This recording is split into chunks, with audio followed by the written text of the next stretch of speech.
Well guys, I think that the problem might be a bad solder connection. It might be a dry joint that might have caused the failure.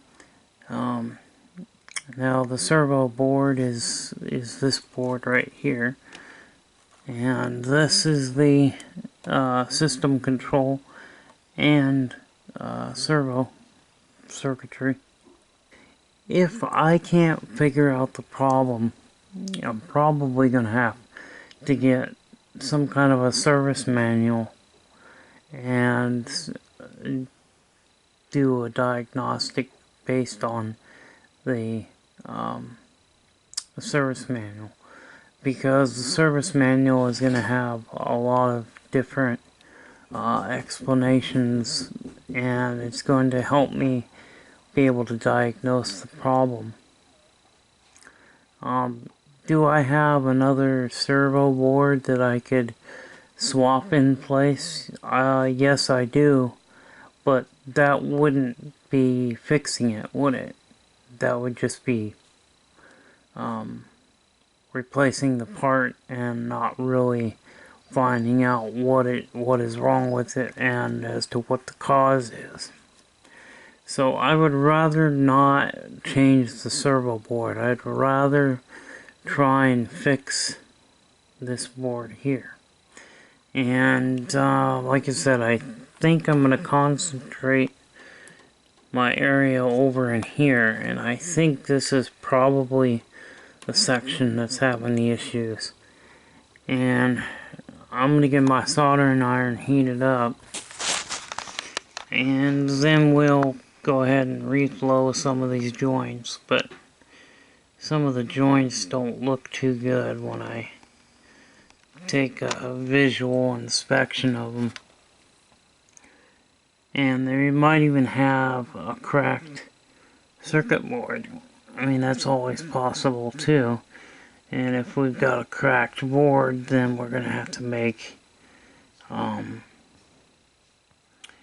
some bridges. So I'm just wondering if maybe there's, you know, a service manual out there that can help. Finding a service manual for this rare of a machine is probably going to be pretty hard. However, a service manual for the 70 EU, which is the BetaHiFi, they both have the same circuit boards. So the circuit boards are identical. So if I got a service manual, because there's one on eBay right now that's for the 70 EU, which was the BetaHiFi, and it has the same parts in it, so it would be easy to just get that one, and probably could figure out what the problem is. But I do know that the problem is somewhere in the servo circuitry, and I may need to come back to this machine at a later date, and you know, but I'm trying to get this thing going now. Last weekend it was so hot that I literally felt like crap. It was so hot last weekend, and I just didn't feel like doing anything. And I had been pretty much worn out and tired from the past few weekends, because I've been doing a lot of stuff, a lot of working on certain things, and just my job, and sometimes can be very demanding, physically demanding, you know. But other word, anyway, we've got oh, this is so you guys know Tigger. This is Kelly. She's one of the new members of the family, and Kelly is one of the kittens of Nala. So, yeah, Kelly has joined our family, and she is such an awesome addition to the family. And we've got other ones too. There's Tiger over there, and there's Blackfoot, and then we have another one, Smokey, which is over somewhere. But yeah, we got I have 7 cats now to my family, so you know, and I love all of them. And anyway, I'm gonna heat up my soldering iron and reflow some of the connections. I'm also going to get rid of some of this brown glue. This brown circuit glue that the factory use can become conductive, and it can cause issues. So I'm going to try and get rid of most of this brown glue and see if maybe that will improve things, and then redo some of the solder connections, and we'll see if maybe the servo circuitry will come back to life, because it's definitely a servo issue, and it's not a capstan servo issue, it's definitely a drum servo issue. Yeah, so when I touch this IC here, watch what happens with the image. So it appears that when doing this, you can hear the servo. So I'm just wondering, do we have a bad solder joint on this IC? I'm gonna reflow the solder on IC10. Or actually, it's IC101. I thought it was IC10, but it says IC101. So I'm going to reflow the solder on IC101, and that hopefully will get our servo back into sync. Like I said, NEC doesn't mark their boards that well. They'll mark it like, you know, system/servo, or they'll mark it audio or video, but it doesn't specify as to what area is what. Like with the servo, Sony always put on their boards capstan servo, drum servo.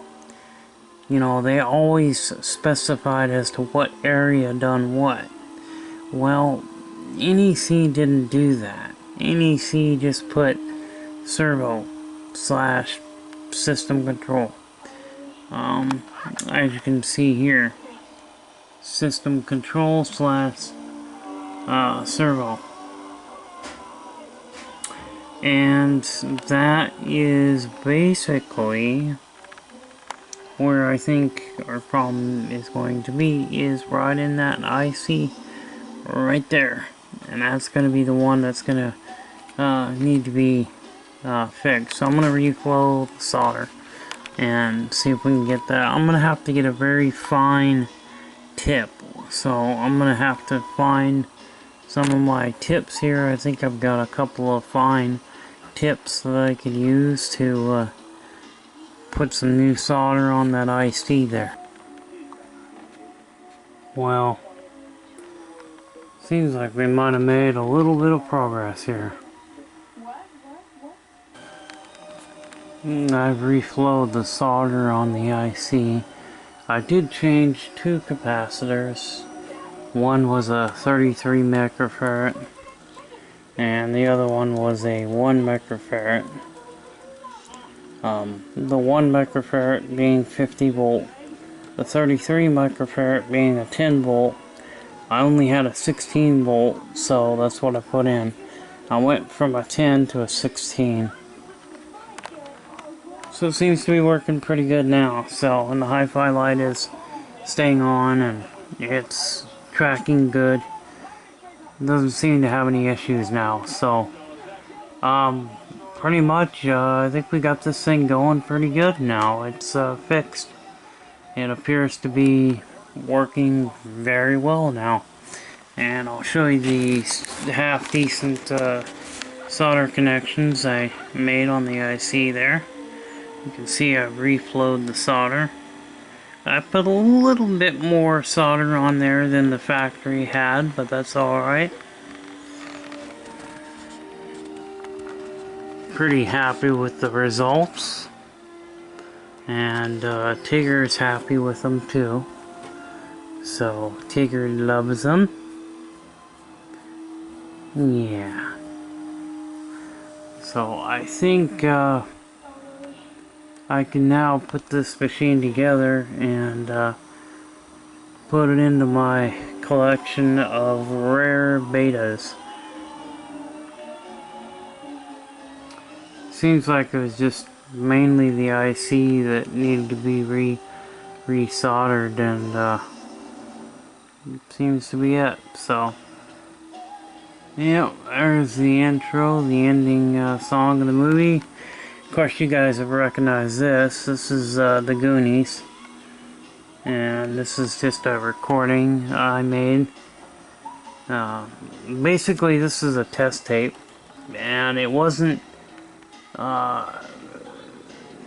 It's not in that great a shape, but it's good enough shape to where it'll, you know, make a good test tape. So, which is what I use it for. I use this for test tapes, as a test tape to test machines, and so I don't have a label on it. I just kind of wrote on it what it was. It's an L500 Sony cassette. I gotta find the cover to it because I misplaced the cover to it. So, but the L500s, those were good tapes. They were real thick tape stock. So, and then they had to thin it even more for the L830s. The L830s, well, they were pretty thin. In fact, the L830s would wear out prematurely simply because of the fact that they were so thin. And you can see that this machine actually has a really nice bright clock display, which means that I don't think this machine has had a whole lot of use. And I think that, you know, when I feel the heads when I'm cleaning it, the heads are in really nice shape too. So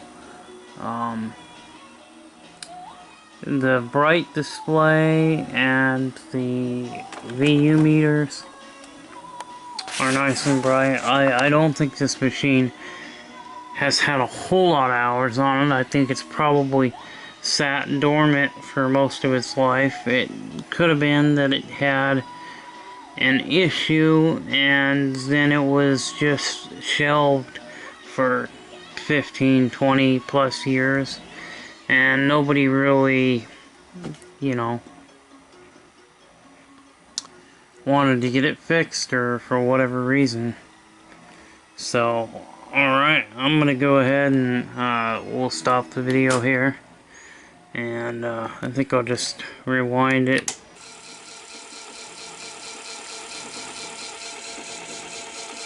So we'll just let it rewind here.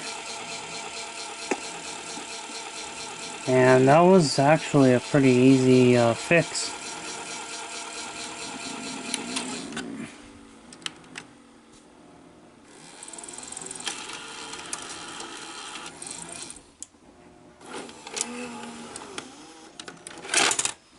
There we go. So hope you enjoyed this quick little video. This was just a diagnostic / repair. Now all I gotta do is put it into my video library of betas, beta players, and / recorder. I mean, I'm not sure if I'm gonna do any recordings with it, but I'm definitely I'm gonna be playing tapes back in it.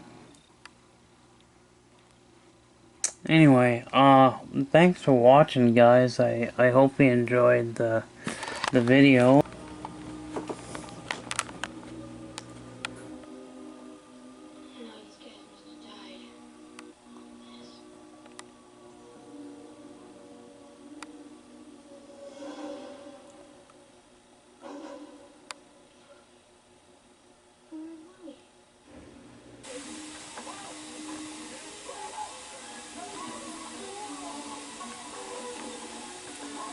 Yep, this thing is working pretty good.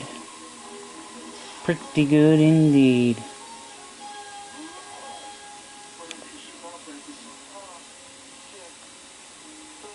Well, hopefully you guys enjoyed the video.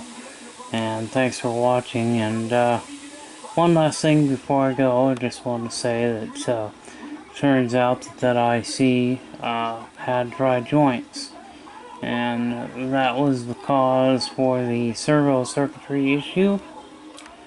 And that was basically all it was. There were two capacitors that I saw that were actually on the verge of leaking. It was leaking some electrolytic, and I replaced those two as well because those things were leaking. And so basically two caps replaced and re-soldering the IC, and the problem has been fixed. So there is no more issues. This thing is working great now. I can put it into my collection of betas, and I'm very happy with this machine. It's just exciting to actually you know, have another one of these in my collection that's working. And no, this one's not for sale, and will never be for sale, because this will be in my personal collection of betas. This is the Betamax Man signing off. We'll see you later. Bye bye.